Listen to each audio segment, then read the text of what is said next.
If you've watched Survivor in the past decade, then you know what the hidden immunity idol is and how it works. It's one of those twists that was introduced and remained pretty much unchanged for the entire run of the show, appearing in every season since its introduction in Survivor Guatemala all the way back in 2005. Since then, we have heard Jeff Probst say his iconic phrase before he reads the votes hundreds of times. If anybody has a hidden immunity idol and you want to play it, now would be the time to do so. But what if you didn't have to play your idol then? What if you could play it after the votes? Sounds like you'd have a pretty powerful advantage, almost so strong that it would break the entire game in half. Well, if you thought that, then you would be right. And today we're going to talk about this advantage and the bizarre story of the Survivor Super Idol, a story that involves multiple people breaking the game, a celebrity privately messaging Jeff Probst, and the most brutal betrayal in Survivor history. Our story begins with Survivor Panama Exile Island, which was only the second season to feature the hidden immunity idol.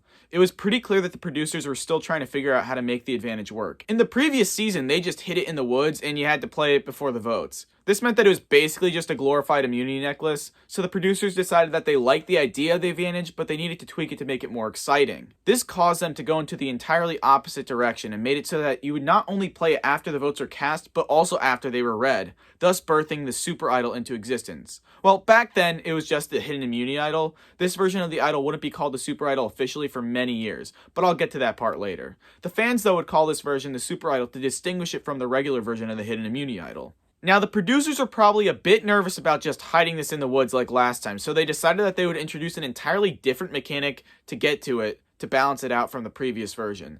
They decided that they would put it on a separate island called Exile Island and have a bunch of convoluted clues that would eventually lead to someone finding the idol. This gave the idol much more gravitas than before, and honestly more than it has now. So eventually, a man named Terry Dietz found the hidden immunity idol after about a couple trips to Exile Island.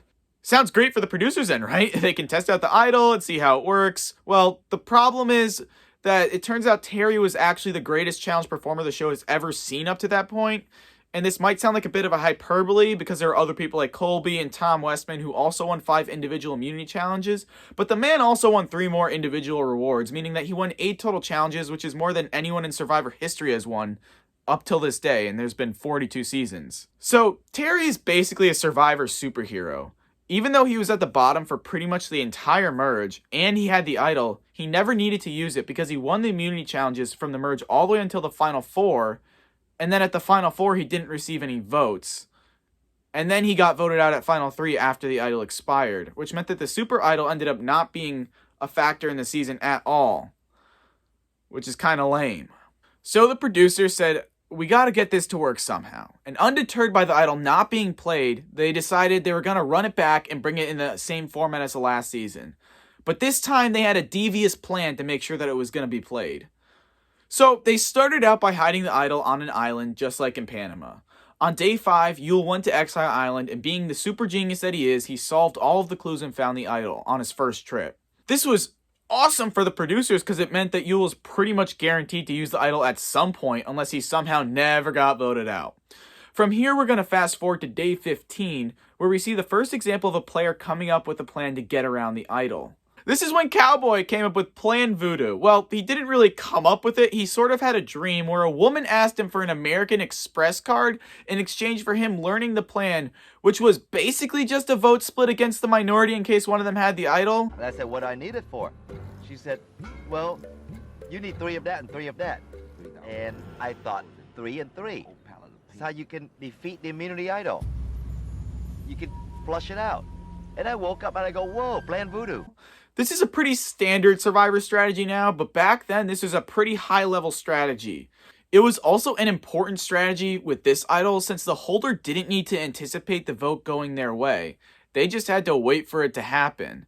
This means that you can't actually blindside the player with the idol in their pocket, so this plan, as Yul describes it himself, is ingenious, as it circumvents this issue. You accomplish 2 goals. 1, you get the hidden immunity idol out of Jonathan's hands, and 2, you get one of those 2 people to go home. I think the plan is ingenious. I know that neither Jonathan or Candace have the hidden immunity idol, because I have it, but it's a great plan to break down Jonathan's alliance. The only problem with this is, he told the strategy to the person who actually had the idol. This meant that Yul had all the incentive in the world to vote him out as someone who would exact an effective plan against the idol holder. That, along with him annoying a lot of the tribe, got Cowboy voted out instead of the split for Jonathan and Candace like he proposed. The idol becomes relevant again when the two tribes have the merge, where Yul and his alliance consisting of Becky, Sundra, and Ozzy, known as the I-24, are in the minority. So this is where Yul used the idol to his advantage and showed how dangerous it is. Looking at the situation, there were two options. The first would be using the idol on whoever got the votes this round, but this would lead to the split being 4-4, which is a dicey situation. Yul decided that instead of that, he was going to try and sway someone from the other tribe to vote with him and the rest of his alliance. This would make sure that the alliance would be able to make it to the final four and that he could keep his idol for the future. So Yul and Becky discussed who they could potentially flip and decided that Jonathan Penner would be the most likely person that they could get to flip over, seeing him as someone that works on logic. And the best part is that Jonathan essentially lays out that it would be impossible to get to the end unless you are working with the person with the idol, which Yul has. Because let's say you have the idol, okay? And we vote for you. 3 of you vote for me, okay? Boom, I'm out. Right? So I would have to align with you because otherwise I'm going to get my ass booted out before the final 4. So after the immunity challenge, Yul decides to tell Jonathan about the idol. So Yul goes up to Jonathan Penner and he says, "Hey, remember how we were having that conversation about the idol? Well, I got the idol. It's right here. It's right in my hands." And Penner's like, "Oh, well, that's not good." And Yul's like, "So, you gonna be on my team now, right?" And Penner's like, "Well, I'll have to think about this, Yul.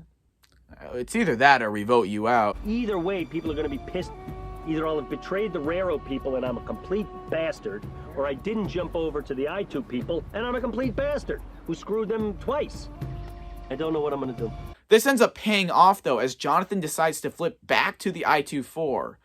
Then, at the auction, Yul revealed he had the idol to the rest of the cast.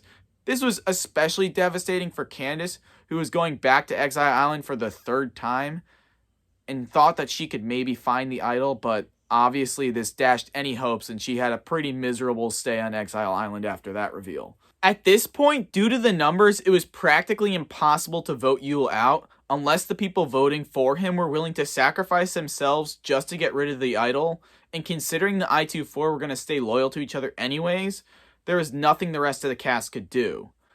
Seemingly, the only time that it would be possible to take him out would be the final 3. This is because, unlike modern seasons, the idol could be played until the final 4. And this is where the Survivor producers' plan gets especially tricky. Instead of like every previous season in the past, this time, instead of a final 2, there'd be a final 3. This meant that there was no chance to vote Yul out, as he could just play the idol at the final 4 and go right to the finals. What actually ends up happening, though, is that because everyone knows that Yul has the idol, they don't vote for him at the final 4, because it would be a waste of a vote. And they end up splitting the vote between Becky and Sundra to let them figure out who's going to go to the end with Ozzy and Yul. So this means that for the 2nd season, the idol doesn't get played.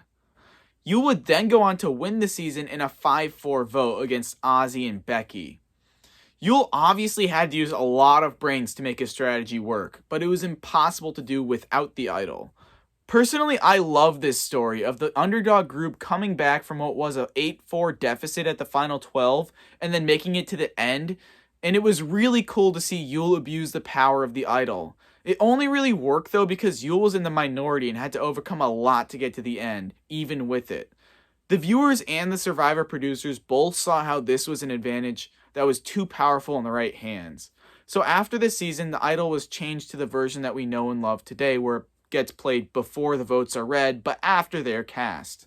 So it would seem that the story is over. It had a 2-season stint and that's it. But the video is not even close to being over, so obviously something must happen in the future. It would take 15 more seasons before even a whisper of the Super Idol was heard on Survivor after Cook Islands aired. For context, Cook Islands was the 13th season, so it took longer for it to reappear than it took for it to appear in the first place, which I think is insane. So what could have possibly caused the producers to introduce it back into the game? Well, this is where the story gets absolutely bizarre. So apparently, Jeff Probst had a text conversation with Tyler Perry about adding in a new idol that you can not only use before the votes, but after the votes are read. And no, your ears did not malfunction. I said Tyler Perry. Apparently, the two of them are pals, and I guess Jeff said, well, I can't see that going wrong at all. I mean, Tyler Perry told me it was going to be a good idea, so we're going to do it. This also meant that this idol would be dubbed the Tyler Perry idol. So yes, the most powerful advantage in Survivor history is named after the guy who plays Medea. So due to Tyler Perry's involvement, the Super Idol would make its grand return in Survivor Cagayan, Brains vs. Brawn vs. Beauty. So the producers hid the idol in the ground somewhere and told the players at the merge that there was an idol with special powers hidden somewhere by camp, and that was the only clue that they got. So everyone does a mad scramble, but it doesn't seem like anyone's going to find it anytime soon. But of course, Tony, the guy who already found 2 other idols this season, found the Super Idol, and he was really happy about it when he found it. Oh my God. Wow. I love you so much, man. Like, this guy's love for idols is a little bit too much. But, I mean, I can understand it. You're out on an island, you get a piece of safety, and you get the Super Idol, and it's like, oh, yeah, you're basically guaranteed to win the game. I would make out with that idol, too, I guess. I don't know. But this just further allowed Tony to play like no one we have ever seen before, because if something went wrong, he could just play his Super Idol. And if he was still on the bottom, he could just play the other one that he had in his pocket, or his bag of tricks, as he calls it. What's interesting is the format of the season was actually somewhat fixed for this idol, as it could only be used on the person that found it, meaning that an entire alliance couldn't be bailed out by it. It also expired at the final 5, and this season had the first final 2 in 5 years, meaning that the person that had the Tyler Perry idol would be vulnerable for 2 tribal councils, unlike the 0 tribal councils that Yule's vulnerable for. So, Tony, realizing this, and the fact that he had 2 idols at the final 5, told everyone that his idol with special powers could be used at the final 4, unlike all of the other idols.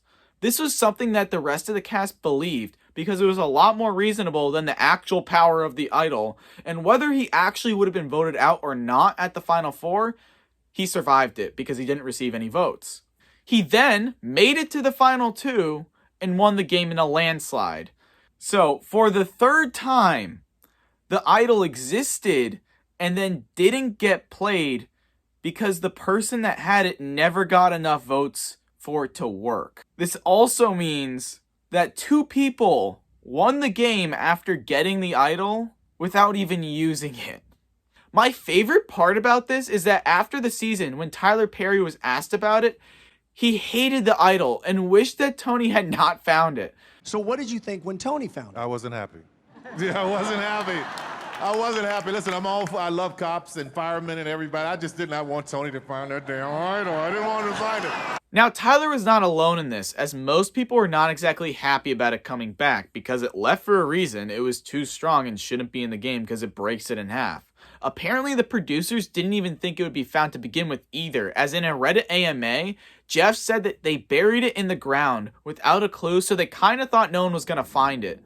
But of course, Tony found it anyways. So, if there was a ton of backlash over this idol, by all logic it shouldn't come back then, right? Well, you all know that's not true.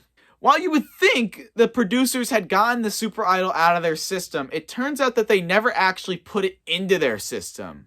This joke is going to make sense retroactively in a bit. So 2 years after Cagayan, they bring back the tribe twist from that season. And I don't know about you, but when I hear that Survivor is doing a theme where they split people up into brain, brawn, and beauty, the first thing that I think of is, oh, they better have the Super Idol. We need it. I mean, it just would not be complete without it, right? It's brain, brawn, and beauty. You have the Super Idol when you do that theme. So the producers decided this time, though, we're gonna have a little bit more of a twist to this. And I'll just let Ty explain it. In the idol rule, if you intend to use the idol, you must reveal it after all the votes have been cast. Yeah, I know all this rule. There's a twist to the idol. If you pair one immunity with another immunity idol, they fit together from one super idol. A super idol can be played after the vote has been read. Now, something interesting about this that I found out while doing research for this video is that apparently, according to the official CBS website, This is the first ever Super Idol on Survivor. Now, I don't know about you guys, but if this is the first Super Idol, then what were the other 3 ones? They all do the same exact thing as this one does, and you don't even need to use 2 idols on it in the older seasons. I could give them a pass if this was the first time since Cook Islands, and it had been about a decade since the last time it showed up, but it was literally just in the show, and it was a separate idol from the regular one in that version that was said to have special powers. But I guess that doesn't make it the Super Idol. So yes, technically, the other 3 idols are not called the Super Idol, even if they do the exact same thing. And all the fans have been calling it that name since Panama. So I guess we have the Tyler Perry idol and then just 2 really good hidden immunity idols that do the exact same thing as the Tyler Perry idol and this Super Idol, but they all have different names, I guess. Anyways, Ty finds the idol, and eventually Jason on the Braun tribe also finds one of the idols, and those 2 along with Scott would form the minority alliance at the merge. The plan was to use the idols to bluff their way through the merge, and if anything went wrong, they could just use the Super Idol and get out of harm's way for that round. This worked for a bit, until one fateful tribal council, where Scott received the majority of the votes.